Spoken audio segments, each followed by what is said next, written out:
Hey, what's up everybody? Chris here, and I want to bring you my review of Somerville, which recently was added to Xbox Game Pass, and it is a very, very cool game.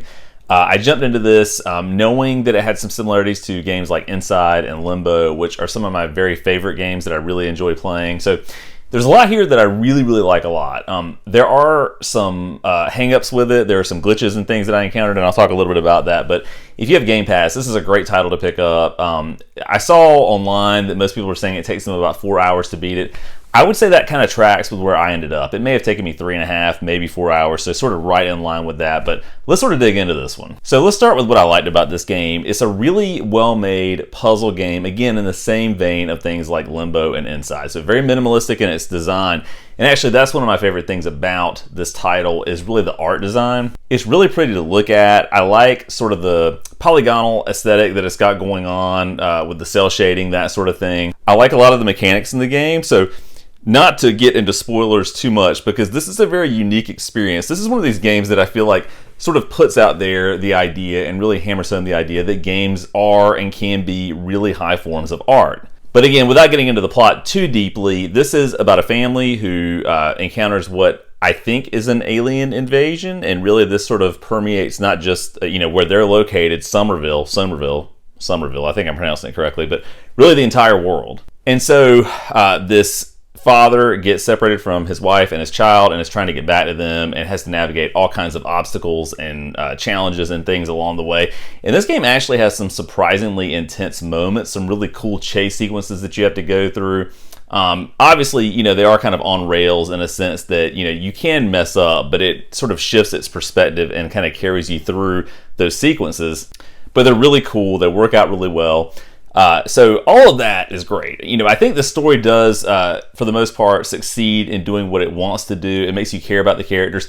I think the ending is a little too abstract. I think this game actually could have ended a little bit earlier than it does, and that's kind of a crazy thing to say given that it's only a 4-hour game. But I think it does go on a little bit long. It's got some what I would call false endings happening with it. But for the most part, I think the story is really well done, and actually it gets a little bit more emotional than you might expect for a game like this. But with that said, let's talk about some things that I think hold this back from true greatness. Again, even though it's in the same sort of arena as things like Inside, I don't think it's quite as good as those. And I think part of that has to do with the controls and the perspective used in the game. So it's sort of a 2D isometric-ish sort of game.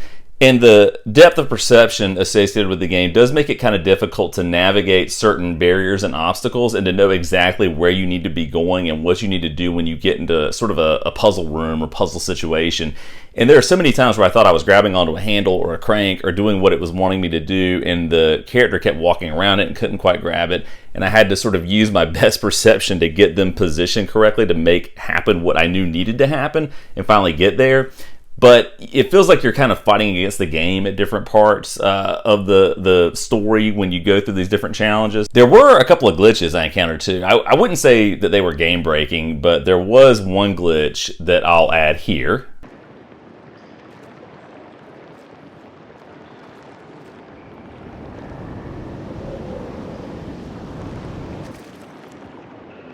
And I went through this part of this puzzle, this area of the game, a couple of different times trying to figure out what was going on.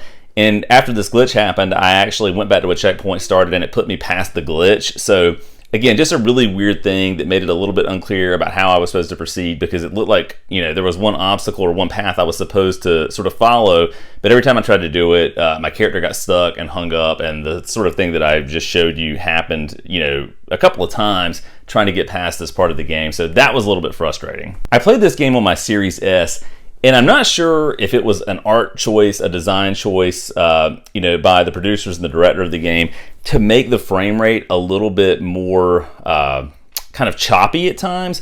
But I feel like the game didn't run super well on the Series S. I mean, there were times where it was, running smoothly, things looked great, but there were times where it was choppy. But it was hard for me to sort of discern whether or not that was an intentional choice or whether there was some kind of limitation with the system. I have to imagine it was a choice because the game isn't really all that graphically hefty, and I've seen the Series S handle, way more complex things without any issues.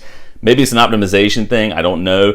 That was a little bit weird. But beyond that, I really do think this is a great game. It really kind of surprised me by how much I got wrapped up in it. I played it over the course of a couple of days, sort of blew through it, but just really enjoyed it. And it's one of those games that I think I'm going to dig back into a little bit more to try and round out the achievements and that sort of stuff. But anyway, if you've played Somerville, let me know what you think down in the comments below. I would love to see more games like this come to Game Pass. I think it's a great offering. But anyway, let me know what you think. And as always, thanks for watching.